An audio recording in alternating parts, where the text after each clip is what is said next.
তুই বাড়ি ফিরবি কখন? ভালো লাগতেছে না, তুমি যাও, আমি হোটেলে যাব। জয়ের শরীরে পাতলা একটা ডেনিম জ্যাকেট, সাদা লুঙ্গি পরনে। হামজা শরীরের চাদরটা খুলে ছুঁড়ে মারে জয়ের শরীরে। এটা পেঁচিয়ে নে, ঠান্ডা লাগলে গালে মুখে থাপড়াবো ধরে। জয় চুপচাপ চাদর গায়ে জড়ায়। গাড়ি ছাড়ার আগ মুহূর্তে গাড়ির জানালায় হাত রাখে। কিছু টাকা দাও, পকেট খালি আমার। হামজা পকেট থেকে মানি ব্যাগটা বের করে জয়ের হাতে ধরিয়ে দিয়ে বলল, হোটেলে যাচ্ছিস? থামাচ্ছি না, তবে শুতে একা যাস বিছানায়। আজ কিন্তু বিয়ে হয়েছে তোর। তোর বউয়ের সামনে ছোট যেন না হতে হয় আমাকে তোর কুকীর্তির জন্য। কবির কথাটা বুঝেই ফিক করে হেসে উঠে জয়কে খোঁচায়। বিছানা বিছানায় একা যাইন ভাই, এখন কিন্তু ভাবি আছে আমাগো। অথচ জয় নিশ্চুপ, স্থির চোখে বিদায় জানায় হামজাকে। আজ তার রসিকতার ছুটি। গাড়ি যখন আড়াল হলো তখনও জয় দাঁড়িয়ে রাস্তার পাশে। সে কোথাও যাবে বলে মনে হলো না। কবিরের কাছে একটা সিগারেট ছেয়ে নিয়ে লাইটার জ্বালায়। কবির চেয়ে দেখে তা। জয় সচরাচর সিগারেট টানে না। তার সিগারেট টান দেওয়ারও কিছু বিশেষ পরিস্থিতি আছে। কোনো ব্যাপারে হয়রানি বোধ হলে অথবা মন অশান্ত এবং দুষ্টু সত্তা শান্ত থাকলে আনমনে সিগারেট ঠোঁটে লাগাতে দেখা যায় তাকে। উদাস পায়ে হাঁটতে হাঁটতে ব্রিজের দিকে এগিয়ে যায় জয়। কবির জিজ্ঞেস করলো, ভাই, আজকে মেয়েটার সাথে যা করলেন তা কি ঠিক? জয় রক্তক্ষেকো পশুর মতো দাঁত খিঁচে ওঠে। সুপ, একদম সুপ। ওই বিষয়ে কোনো কথা কইবি না। তোর খুব মায়া হইতিছে ওই শালির জন্য? হ্যাঁ, তোরও হাল ওর মতো করি, তারপর দুজনে একসাথে গলাগলি ধরে কাঁদবি। কবির বুঝলো না জয়ের কি হয়েছে। চুপচাপ সাথে চলল। সঙ্গ ছাড়া যাবে না।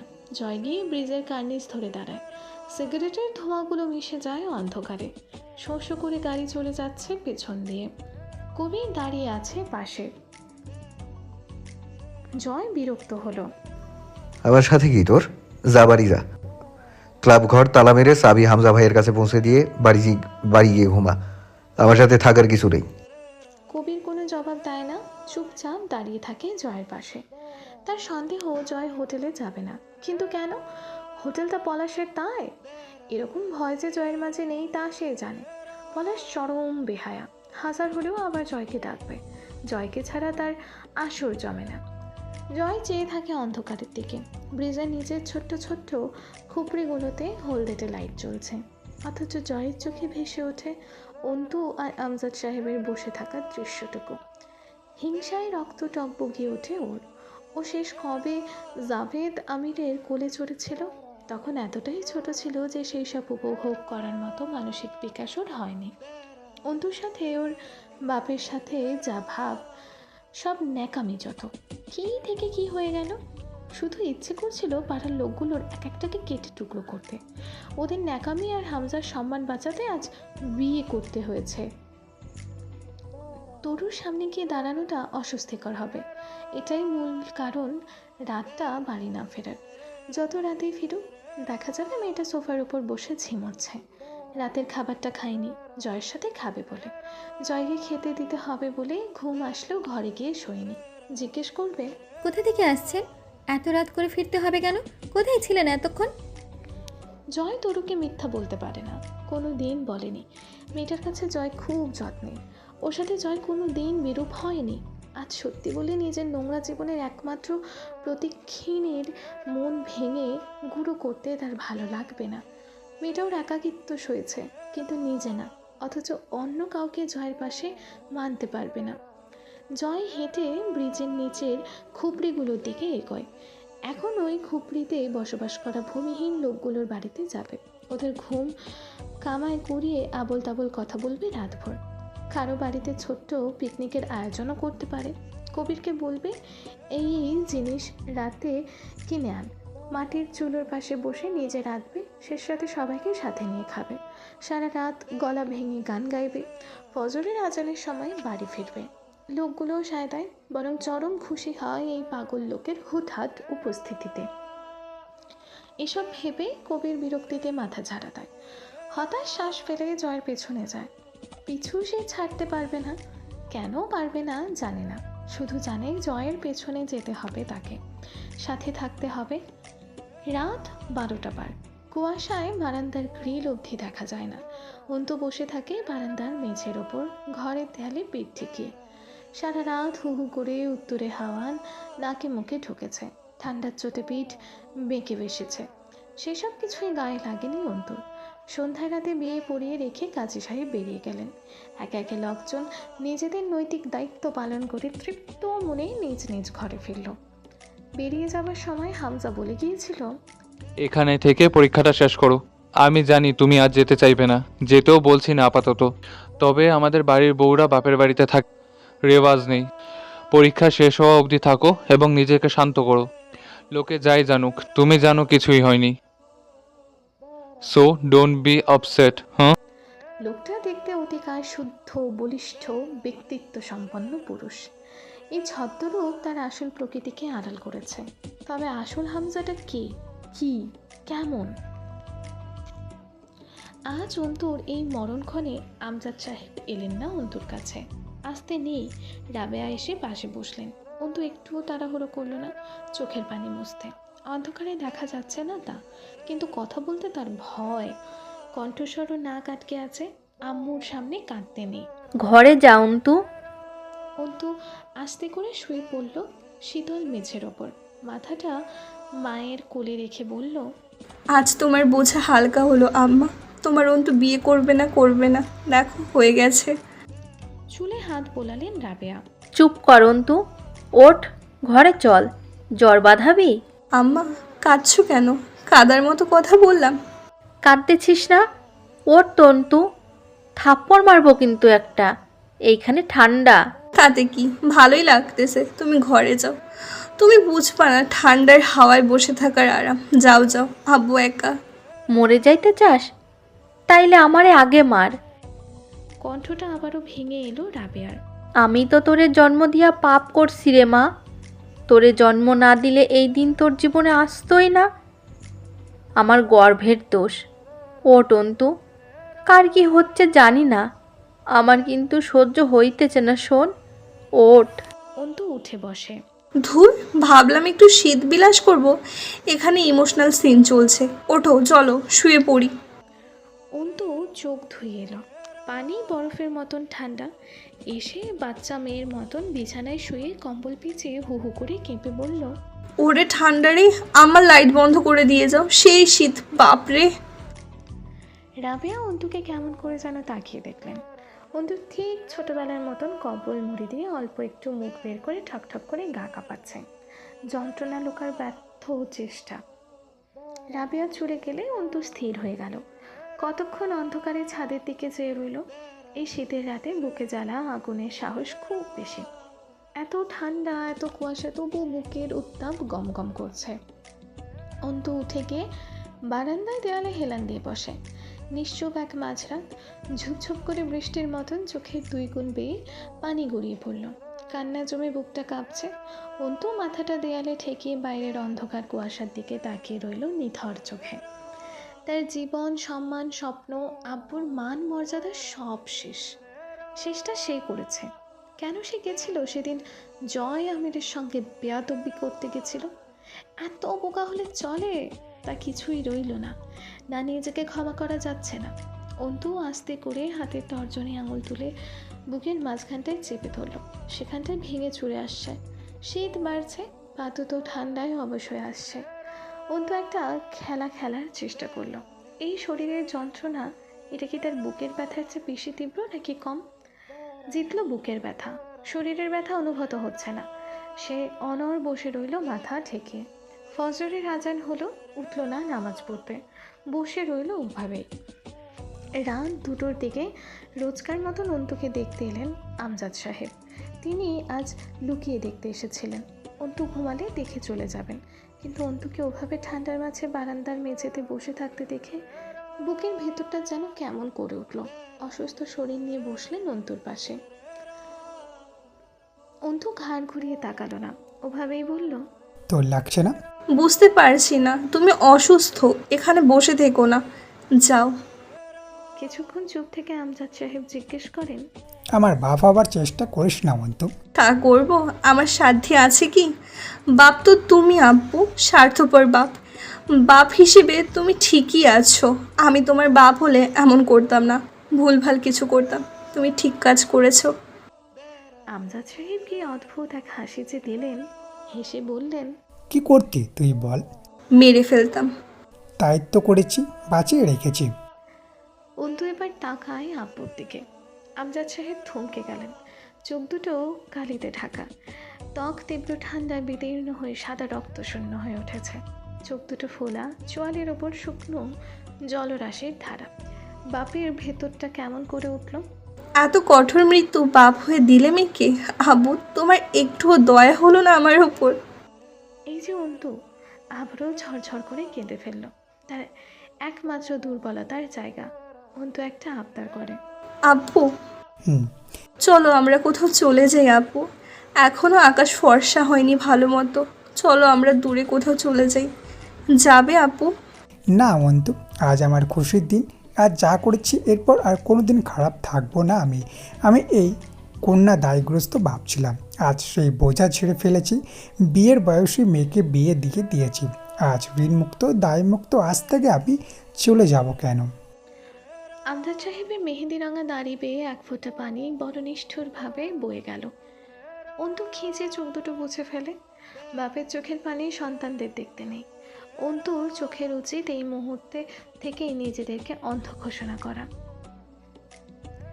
অন্তু আলতো করে মাথা ঠেকালো আব্বুর চোখে। তোমাকে অভিনন্দন আব্বু। তোমার অন্তুর বিয়ে হয়ে গেছে জয় আমিরের সাথে। তোমার আর চিন্তা নেই। আমজাদ সাহেব নিজের শরীর থেকে চাদরটা খুলে অন্তুর পা দুটো গুটিয়ে চাদরটা জড়িয়ে দিয়ে হাত গুটিয়ে আবারও আচমকা অন্তুর পায়ে হাত ছোঁয়ালেন। আমাকে ক্ষমা করতে পারবি মা? মারে ও মা। অন্তু ছিটকে উঠল, দুহাত দিয়ে আব্বুর পা জড়িয়ে ধরে আকুতি করে বলে উঠল, আব্বু প্লিজ না, এত বড় পাপি করো না আমায়। আব্বু দয়া করো। মা, আমার মা। আমজাদ সাহেব কেমন করে ডেকে উঠলেন। অন্তুর হাত পা অনড় হয়ে উঠল। আমজাদ সাহেব অন্তুর হাত দুটো মুঠো করে ধরে বললেন, মা, তুই আমার মা। আজ তোর ছেলেকে ক্ষমা কর মা। আজ তোর সাথে এই অধম বাপ যা করেছে, তুই আমায় বাদিস না অন্তু। অন্তু আর নিজেকে সামলাই কি করে। আব্বুর হাতের মুঠোর ওপর কপাল ঠেকে হু হু করে কেঁদে উঠল। পাগল হলে আব্বু? এমন করছো কেন? বাঁচতে দেবে না আমায়? তুমি এমন করলে আমি কিন্তু কিছু করে ফেলবো আব্বু। একদম আমাকে ভেঙে ফেলার চেষ্টা করবে না, খবরদার। ফসফস করে কয়েকটা নিঃশ্বাস ফেললেন আমজাদ সাহেব। বুকের ওঠানামা বাড়ল। অন্তু আঁতকে উঠল। কি হয়েছে আব্বু? প্রেশারের ওষুধ খাওনি? আমজাদ সাহেব অস্থিরভাবে জোরে জোরে শ্বাস ফেলে বললেন, আমার কিছু হয়নি। মার খাবি এবার আমার হাতে, কিন্তু চাদর গায়ে জড়িয়ে বস। আব্বু ওঠো, চলো ঘরে যাই। এখানে ঠান্ডা, ওঠো তো তাড়াতাড়ি। আমজাদ সাহেব আবদার করার মতো বললেন, এত ব্যস্ত হোস না তো অন্তু, বস, দুটো কথা বলি। আমি তোর সাথে কথা বলতে এসেছি অন্তু। অন্তু শোন, শান্ত হ, আমার কিছু হয়নি। অন্তু গলা উঁচিয়ে রাবেয়া বেগম ও অন্তিককে ডাকেন। আমজাদ সাহেব তখন আস্তে করে বলেন, আমি আর কিছুক্ষণ তোর সাথে কথা বলি অন্তু। অন্তু ডুকরে ওঠে। অমন কেন করছো আব্বু? এভাবে কেন কথা বলছো? কী সব বলছো তুমি আব্বু? তুমি এমন করলে কিন্তু। অন্তিক এলো। রাবেয়া দৌড়ে এলেন। আমজাদ সাহেব আবারও বলেন, বন্ধু, তোর সাথে আমার বোঝাপড়া আছে অনেক, একটু সময় দে আমায়। এত অস্থির হোস না। আমি কিছুক্ষণ বসি তোর কাছে, কথা বলি, কিছু সময় তোর সাথে বসি। ভোর রাতে কলিং বেল বাজছে পাটোয়ারি বাড়ির দোতলায়। তরু চট করে চোখ খুলে ওঠে, দরজা খুলে দেয়। জয় ভেতরে এসে চাদরটা গা থেকে খুলে হাতে রাখে। তরু ভ্রু কুচকায়। এটা এখন তার উপর ছুঁড়ে মারার কথা, অথচ জয় তাকাচ্ছেও না। তরু জিজ্ঞেস করে, কোথায় ছিলে না এতক্ষণ? এই শেষ রাতে মানুষের বাড়ি ফেরার সময়? জয় নিগুড়ো চোখে তাকায় মেয়েটার দিকে। তরু আবারও জিজ্ঞেস করে, এত দেরি কেন? জয় চোখ সরায় তরুর চোখ থেকে। খেয়েছিস রাতে? খেয়েছি। এত খাস তবু মিথ্যা বলতে শিখিস না। খেলে মিথ্যে বলা শেখা যায়? জয় হাসে। আস্তে করে বলল তরু। আপনি খাবেন না? জয় বলল না খেয়ে এসেছি, কেবল নিশ্চুপ মাথা নেড়ে সম্মতি দেয়। জয় ভয় পায় তরুর অভিমানকে, ভয় পায় ওই মেয়ের চোখের কাতরতাকে। এই নিঃস্ব জীবনের একমাত্র যত্নকারী, আগলে রাখার মানুষ তরু জয়ের। সেই মেয়েকে দুঃখ দিতে জয়ের মতো পাষণ্ডের কলিজা কাঁপে খুব। খেতে বসে তরু আবারও জিজ্ঞেস করে, কোথায় ছিলেন? এত দেরি তো করেন না ফিরতে? জয় হেঁটে ঘুরে এসে তরুর পাশে দাঁড়িয়ে জগ উঠিয়ে নিতে নিতে ফিসফিস করে বলে, তোকে খুন করে এসেছি আজ।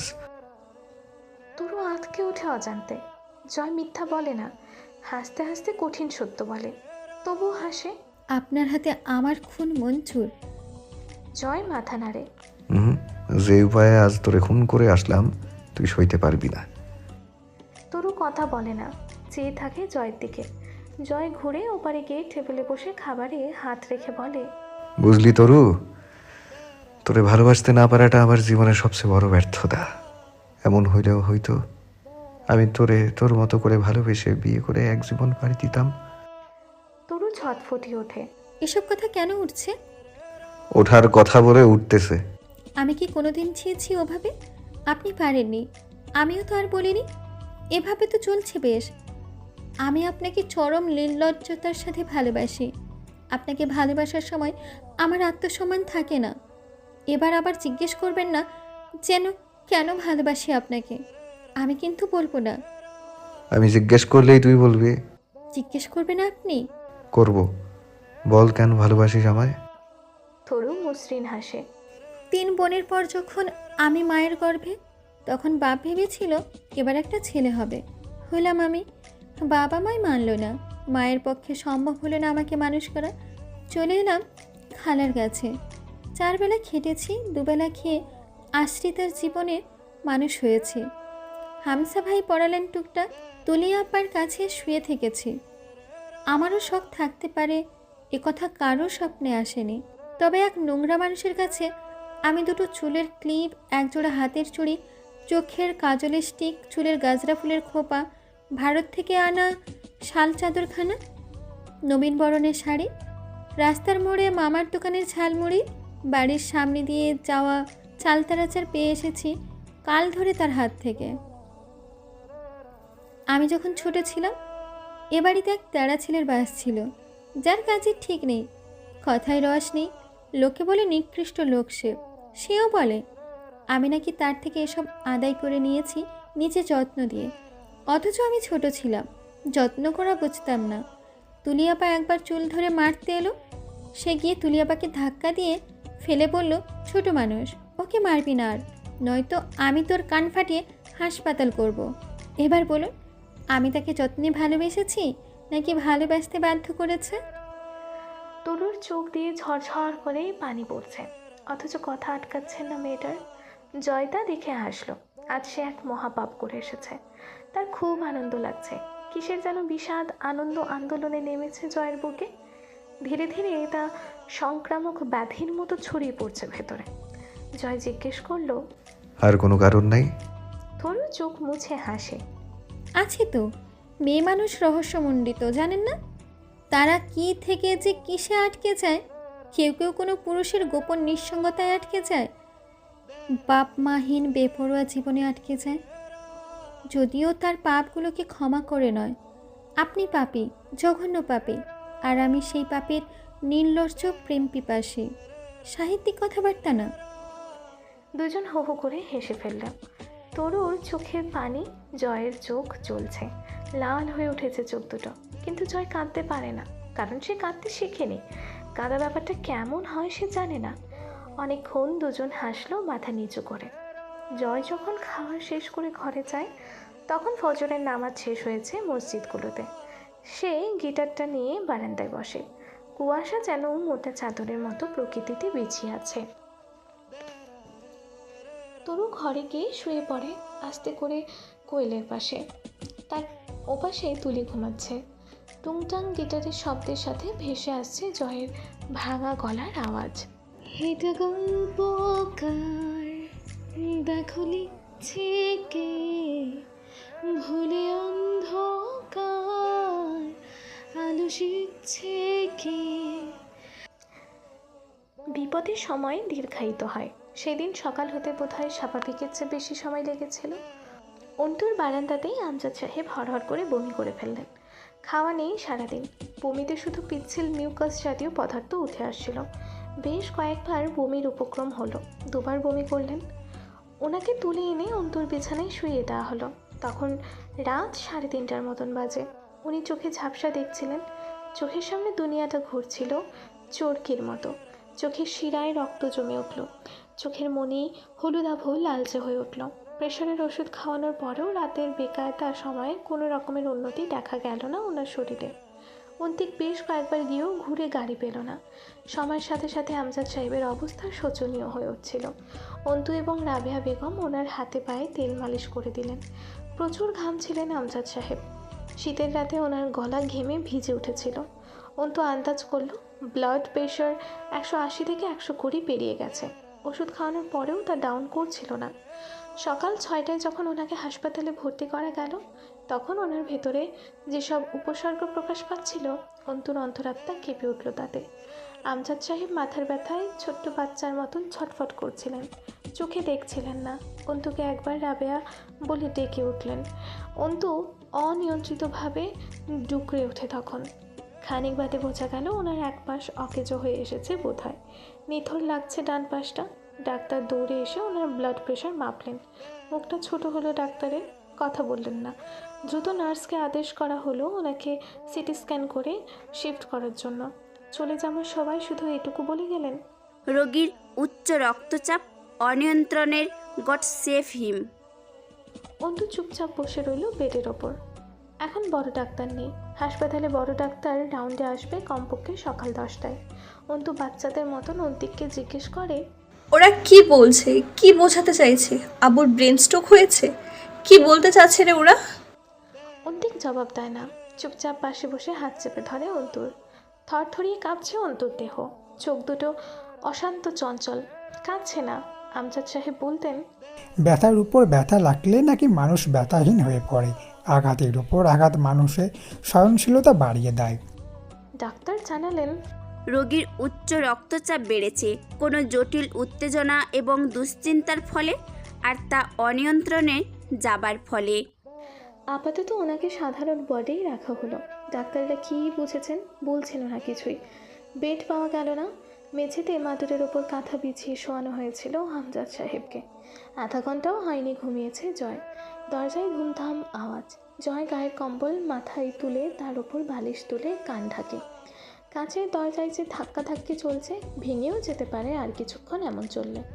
হামজা আবারও কর্কশ স্বরে ডেকে উঠল, জয়, এই শুয়োরের বাচ্চা, উঠবি তুই? ওঠ হারামজাদা। মাথার ব্যথায় মাথাটা খণ্ড বিখণ্ড আসছিল জয়ের। চোখের নিচে দাগ পড়ে গেছে, চোখ লাল হয়ে আছে ঘুমের অভাবে। হামজা ভেতরে ঢুকে বলল, আরমিনের বাপ হাসপাতালে, যাও ওখানে, দ্রুত বের হো। জয় ভ্রুকুচকে হাই তুলে বলল, শালির বাপের আবার কি হলো? ধুম করে ডায়রিয়া না কলেরা? দুম করে হয়নি, তোকে ধরে বলি দিলেও গায়ের আগুন নিববে না। যা বলছি সেটা কর। জনগণ জানে গতকাল কি হয়েছিল। এর দায় আমার রেপুটেশনের উপর এসে পড়লে তোকে জীবিত দাফন করে দেবো আমি। আমার জন্য হয়েছে নাকি? সেদিন পলাশ মারছে, সেজন্য অসুস্থ হইতে পারে। আর আমি ওইখানে যেয়ে কি করব? ওই শালির মেয়ে এমনি সহ্য করবার পারে না আমারে। কথা বাড়াচ্ছিস কেন? বাথরুমে যা, ফ্রেশ হ। কোনো প্রয়োজন হলে তার ব্যবস্থা করবি, আশেপাশে থাকবি ওদের। যা বুঝলাম শুনে স্ট্রোক হয়েছে হয়তো। পাপ করেছিস, তার মাসুল হিসেবে অথবা তোর বিয়ে করা বউয়ের খাতিরে যা। জয় বিরক্ত হয়ে ঝাড়ি মারল। আমার ঘুমে মাথা ভেঙে আসতেছে। হামজা নরম হলো, যা, মাঝে মধ্যে স্যাক্রিফাইস করা স্বাস্থ্যের জন্য ভালো, আর রেপুটেশনের জন্য। ফিরে এসে ঘুম দিবি। ভাই আমি না তোমারে বুঝি না, মাঝে মধ্যে মন চায় মাথার খুলিটা উড়াইয়া দেই। জয় দাঁত খিঁচে ওঠে। আমিও বুঝি না আমাকে, তুইও বোঝার চেষ্টা করিস না। আমি পরে যাব।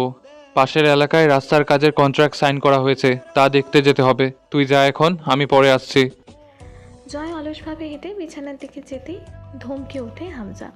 আবার গিয়ে বিছানায় শুয়ে পড়লে বিছানাটা আগুন জ্বালিয়ে পুড়িয়ে দেবো আমি। জয়কে ধরে ঠেলে নিয়ে বাথরুমে ঢুকে ব্রাশে টুথপেস্ট লাগিয়ে হাতে ধরিয়ে দেয় হামজা। কখন কি হয় ওখানে আমাকে জানাস। তোর কাজকর্মে কতদিন ধৈর্য বজায় রাখতে পারবো আমি বুঝতে পারছি না। তবে আশা থাকবে রাজনৈতিক কাজের বাইরে তোর নোংরামি যেন নিয়ন্ত্রণে থাকে। আমি যেমন প্রশ্রয় আর আদর দিয়ে মাথায় তুলতে পেরেছি তোকে, একবার ধৈর্যে টানা লাগলে এক আছাড়ে তোর রুটা বের করে নিতে আমার হাত কাঁপবে না, জানিস তুই। তাই পাপও সেই অবধি করবি, যে অবধি আমার ধৈর্যের চ্যুতি না ঘটে। কথাগুলো বলতে বলতে রুম থেকে বেরিয়ে আসে হামজা। জয় গলা উঁচিয়ে নির্লজ্জের মতো বলে, আমি কিছু করি নাই। ভালো মানুষ বলে যে পারে দোষ দিয়া যায়। তোমার তো খালি অভিযোগ আমার উপর, যাই করি সহ্য হয় না। জিভটা টেনে ছেড়ে ফেলি। এগিয়ে এদিকে আয় আমার কাছে। গলার আওয়াজ উঁচু হচ্ছে কেন? জয় ব্রাশ মুখের মধ্যে রেখে এক হাতে লুঙ্গি উঁচিয়ে ধরে বলল, জিব্বা ছেড়ার ইচ্ছা তোমার হইছে, আমি কেন আগায় আসবো, তুমি আসো। লুঙ্গি ঘেঁষে যাচ্ছিল বাথরুমের ভেজা মেঝেতে। টেনে শক্ত করে বাঁধল সেটা। হাত দিয়ে মুঠো করে লুঙ্গি ধরে দুই ঠ্যাঙের মাঝে গুজে আয়নার দিকে তাকায়। দেখতে কালো লাগছে চেহারাটা। আয়নার দিকে তাকিয়ে বলে উঠল, ও দয়াল, জাননি বানাও, দম কেন বাইর হইয়া যায়। চোখ লাল হয়ে আছে ঘুমের অভাবে। হামজার কণ্ঠ শোনা গেল, দেরি করিস না জয়, তাড়াতাড়ি বের হ। সিটি স্ক্যান রুম থেকে বের করে ওয়ার্ডে আনার পর আমজাদ সাহেবের এক পাশ পুরোপুরি অবশ পাওয়া গেল। ওনাকে পাজাগলা করে ধরে মাদুরে শোয়ানো হলো। পড়ে রইলেন ওভাবেই। অপলক তাকিয়ে আছে তার চোখ দুটো অন্তুর দিকে। জোরে জোরে শ্বাস নেওয়ার চেষ্টা করছিলেন। অন্তুর থেকে চোখ ফিরিয়ে রাবেয়ার দিকে তাকালেন। কম্পিত বাম হাতটা এগোতে চাইলে কাঁদতে কাঁদতে তা চেপে ধরেন রাবেয়া। কথা বলতে গিয়ে ঠোঁট বেঁকে আসে আমজাদ সাহেবের। অন্তু ছটফটিয়ে উঠে দাঁড়ায়। এ দৃশ্য দেখতে নেই, অন্তু পারছে না।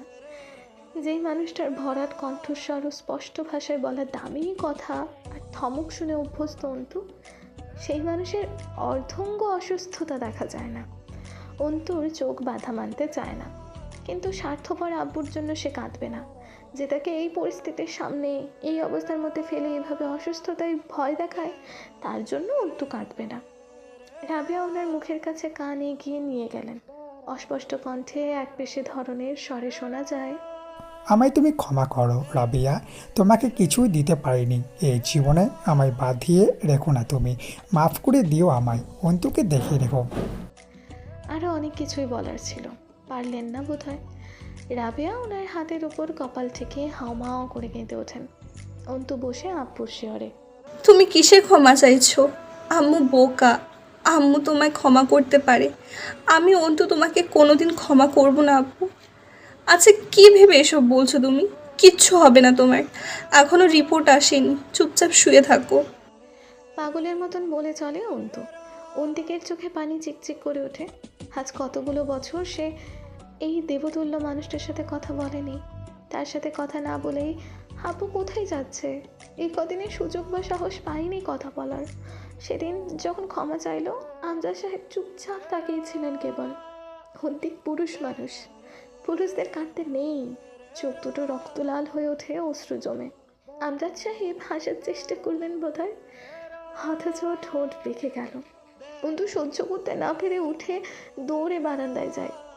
আবারও ফিরে আসে ছুটতে ছুটতে। অন্তিকের ঠোঁট দুটো কাঁপছে, অথচ কিছুই বলতে পারলো না ছেলেটা। ছেলেরা বাপের সামনে বোবা প্রাণী।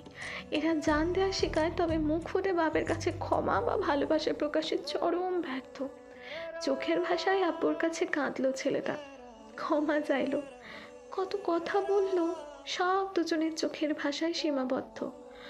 অভিমান, অভিযোগ, আড়ষ্ঠতা ও বহুদিনের বাকহীনতা জমে জমে যে শক্ত দেয়ালটা বাপ ছেলের মাঝে খাড়া হয়েছিল, তা ভেঙে দুজনের নীরব দৃষ্টি বিনিময়। অন্তিক বেরিয়ে যায় রাবেয়াকে নিয়ে। অন্তুকে আব্বুর কাছে বসার সুযোগ দেয়। সে অপদার্থ ছেলে, ছেলে হবার যোগ্যই না। অন্তু ছিল আব্বুর একমাত্র অবলম্বন। অন্তু বসে আব্বুর সামনে। কান্না থামানোর উপায় নেই তার কাছে আজ। হাতটা চেপে ধরে অঝরে কিছুক্ষণ কাঁদল অন্তু। আমজাদ সাহেবের চোখ ছলছল করে, তবে পানি গড়ায় না। অন্তু ডেকে ওঠে, আব্বু তুমি কি বোঝাচ্ছ? তুমি আমায় রেখে চলে যাচ্ছ, এটা বোঝাচ্ছ? তুমি পাষাণ্ড জানতাম, তবে এত পাষাণ্ড আব্বু তুমি? আব্বু আমি কি করে কি করব একা?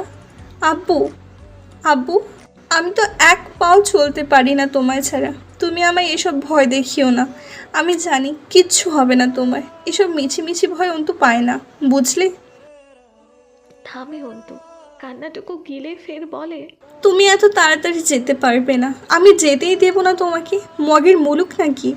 তুমি বললে আর চলে গেলে আমায় কি মনে হয় তোমার? যেতে দেবো আমায় ফেলে? সে তুমি যাবে ভালো কথা, চলো আমায় নিয়ে চলো। সেদিন যখন তোমার কাছে মরণ চেয়েছি তুমি মারোনি আমায়, অথচ আজ নিজে যাওয়ার জন্য প্রস্তুত। আচ্ছা আপু, পৃথিবীর সব বাপেরাই কি তোমার মতো কঠোর স্বার্থপর হয়? আজ আমার উত্তর চাই, তুমি চুপ করে থেকো না। তোমার গলার ভারী আওয়াজ শুনতে চাই আমি, বলো না। না, সব বাবা এমন হয় না, শুধু তুমিই এমন নিষ্ঠুর, পাষাণ্ডু, মায়াহীন, কঠিন, স্বার্থপর বাপ। বলো, আমি একজন স্বার্থপর বাপকে ভালোবেসেছি। বলো আব্বু, স্বীকার করো। আমা কাঁদছে কেন? তুমি কি বলেছ? চলে যাচ্ছ তাই বলেছ? কথা বলো, কথা বলো। টপ টপ করে পানি পড়ে অন্তর চোখ দিয়ে। মেয়েটা নাক টানে আর আব্বুকে ঝাঁকায়, এক একটা করে অভিযোগে প্রশ্ন করে। শোনো আপু, আমার একটা কথা রাখো, রাখবে? আপু রাখবে? আমি চলো তোমার সাথে যাই, একা একা থাকতে ভালো লাগবে না আমার, বুঝেছো? আমি তোমার সাথে যাব, তুমি না চাইলেও যাব। তোমার তো আমার প্রতি মায়া নেই, তুমি পারবে চলে যেতে আমায় ফেলে, কিন্তু আমি তো থাকতে পারবো না তোমায় ছেড়ে। সকালে ফজরের নামাজের ওজোটা তোমার সাথে করি, তখন তোমায় লাগবে আমার। ঘুম থেকে উঠতে দেরি করলে দরজায় এসে ধাক্কাধাক্কি করার জন্য তোমাকে লাগবে আমার। কোথায় পাবো বলো? জবাব দাও। আমাকে নিতে হবে সাথে, আমি যাব তোমার সাথে। একা যেতে দেবো না স্বার্থপরের মতো আমায় ফেলে। আমার পরীক্ষা দিতে যাবার সময় তোমাকে লাগে আমার, বুঝতে পারছো তুমি? আমি পরীক্ষা দিতে একা যেতে পারি না, কে নিয়ে যাবে আমায়?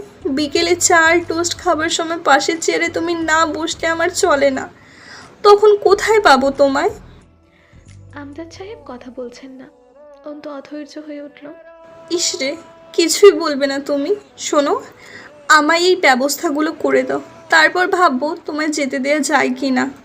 ও, আমি একা রাস্তাও পার হতে পারি না, আমায় রাস্তা পার হওয়াও শেখাতে হবে, নয়তো তুমি যেতে পারবে না। এতই সহজ নাকি তোমার জন্য অন্তুকে ফেলে চলে যাওয়া? শোনো আব্বু, রাতের খাবারটা তোমার পাশে চেয়ারে বসে খাই আমি, ভুলে যাচ্ছ?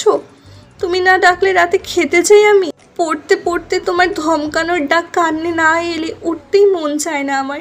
কে ডাকবে আমায় খেতে? সেই জবাব দাও আগে। বেশি রাত জেগে পড়লে কে আমায় রাতে এসে দেখে যাবে? বিস্কুটের কৌটোটা এগিয়ে দিয়ে একটা ধমক দেবে, দুটো বিস্কুট খেয়ে পানি খেয়ে ফের পড়তে বস। একধারে পড়লে শরীর খারাপ হবে, মনোযোগ পাবি না, নে খা, একটু হাঁটতে যাবি? চল বাড়ির সামনে 2 পাক মেরে আসি দুজন। কে বলবে? এই ব্যবস্থা আগে করো তুমি। আমায় কে ডেকে ধমকে বলবে মশারিটা টাঙিয়ে দে তো অন্তু, আজ মশা খুব বেশি। তুমি বুঝতে পারছো আমার সমস্যাগুলো? আমার পদে পদে সমস্যা, তোমাকে ছাড়া একটা দিন কাটাতে পারবো না। দেখলে তো কাল তুমি ছিলে না, আর কি হয়ে গেল আমার সাথে? আমজাদ সাহেবের চোখের কোণা বেয়ে কয়েক ফোঁটা জল কানের গোড়া দিয়ে চুইয়ে পড়ে। অন্তু চোখ দুটো মুছে নড়ে চড়ে বসে, নাক টেনে শান্ত স্বরে বলার চেষ্টা করে। আব্বু, বুঝলে আমার বুকের ভেতর খুব যন্ত্রণা হচ্ছে, তোমারও হচ্ছে। হচ্ছে না জানি, কারণ তুমি খুব স্বার্থপর আব্বু, খুব স্বার্থপর। গা কাঁপিয়ে কেঁদে ফেলল অন্তু। তুমি একটাও কথা বলছো না আব্বু। কি করেছি আমি? কিসের অপরাধে এই যন্ত্রণা দিচ্ছ? তুমি বুঝতে পারছো না আমি সহ্য করতে পারছি না? আব্বু, তুমি জবাব দিচ্ছ না কেন? আমায় কষ্ট দিয়ে কি পাচ্ছ? আমার সহ্য হচ্ছে না তো, আমি সইতেই পারছি না। কি করব বলো তো? বুকের মাঝখানটায় আঙুল গেড়ে বলল অন্তু। এইখানে কেমন যে লাগছে, তুমি বুঝলে ঠিক কথা বলতে। তুমি টেরই পাচ্ছ না? তুমি খুব কঠোর আব্বু, খুব নিষ্ঠুর। অন্তুর বিলাপে আশেপাশের লোকজন থমকে যায়। কারো কারো চোখে ছলছল পানি নেমেছে। আমজাদ সাহেবের চোখের কোণা বেয়ে এক ফোঁটা পানি সরু হয়ে গড়িয়ে পড়ে। অন্তু তা সযত্নে মুছে দিয়ে বলে, কাঁদছো কেন তুমি? কিচ্ছু হয়নি তো। আচ্ছা, আমি আর কাঁদছি না, তুমিও কাঁদবে না কেমন? আমজাদ সাহেব নিশ্চুপ। বাচ্চারা যেমন ঘুমন্ত মানুষকে ঝাঁকায়, অন্তু ওভাবেই আমজাদ সাহেবকে ঝাঁকালো। আব্বু, অন্তু ঝেড়ে উঠে দাঁড়ায়, চিৎকার করে ডাক্তার ডাকে। নার্স আসে, ডাক্তার আসে। অন্তুকে অন্তিক সরিয়ে নিয়ে যায় টেনে। ধরে রাখা যায় না অন্তুকে, পাগলের মতন লাফালাফি করছে মেয়েটা। অন্তিক শক্ত হাতে টেনে ওকে বারান্দায় নিয়ে যায়। রিপোর্ট হাতে নার্স আসে। মহিলা ডাক্তারটা দেখেন চোখ বুলিয়ে। হেমোরেজিক স্ট্রোক, অর্থাৎ মস্তিষ্কের ধমনী গাত্র বিদীর্ণ হয়ে মস্তিষ্কে রক্তক্ষরণ শুরু হয়েছে। বিভিন্ন স্থানে রক্ত বেরিয়ে তা জমাট বেঁধে গেছে। রোগী বাঁচানোর সুযোগ এই স্ট্রোক দেয় না। উন্নত চিকিৎসা প্রাপ্তি অবধি যাবার সুযোগ থাকে না এই ক্রিটিক্যাল সিচুয়েশনে। ডাক্তার রিপোর্ট রেখে বেরিয়ে গেলেন চুপচাপ। মেঝের উপর পড়ে আছে আমজাদ সাহেবের নিথর দেহটা। নাক দিয়ে রক্ত আসছে, খান দিয়েও বেরোবে বোধ হয় রক্ত। এই লাশ বেশিক্ষণ না রাখার পরামর্শ দিলেন ডাক্তারেরা। যেদিক দিয়ে সম্ভব এখন গলগলিয়ে রক্ত বেরিয়ে আসার সম্ভাবনা রয়েছে। অন্তু চুপ করে বসে রইল হাসপাতালের নোংরা মেঝের ওপর। জ্বলন্ত আগুনে পানি ঢালার পর ঠিক আগুন যেমন ধপ করে নিভে যায়, ওভাবে নিভে গেছে অন্তুটা। এক দৃষ্টে চেয়ে আছে অন্তু ওই দূরে পড়ে থাকা লম্বাটি দেহাবয়বের দিকে। জয় হাসপাতালের ভেতর থেকে বেরিয়ে এসে গেটের সামনে দাঁড়ায়। অস্থির লাগছে ভেতরটায়। দ্রুত একটা সিগারেট ধরিয়ে ঠোঁটের ভাঁজে রাখে। অন্তর কান্না খুব জ্বালাতন করছে। তখন ইচ্ছে করছিল গিয়ে মেয়েটাকে ঠাটিয়ে দুটো চড় মেরে আসতে। ওভাবে আহাজারি করে কাঁদার কিছু তো নেই। বাপি আর মানুষের মরে না, জাভেদ আমির মরেনি। জয়ের সামনে মরণের প্রক্রিয়া চলেছে ওনার। জয় কি বেঁচে নেই? এত ন্যাকামের কি আছে? বারবার চোখের সামনে অন্তর কান্না জড়ানো পাগলের বিলাপ ভেসে উঠছে। বিরক্তিতে দু চারটা কালিও বেরিয়ে এলো মুখ দিয়ে। এইসব আবেগ বোধ হয় করার মতন বোধ শক্তি তার মাঝে নেই। সে স্বাধীন চেতনা মানুষ। আবেগ ভালো মানুষকে খারাপ কাজ করতে বাধ্য করে, উল্টো খারাপ মানুষদের নিজের কাছ থেকে দূরে আনে। জয় ঠোঁট বাঁকিয়ে হাসলো। তার খারাপের কোনো চিকিৎসা নেই, কারণ খারাপ হওয়াটা তার রোগ নয়, তার সত্তাগত বৈশিষ্ট্য। আধা খাওয়া সিগারেট দূরে ছুঁড়ে মারল।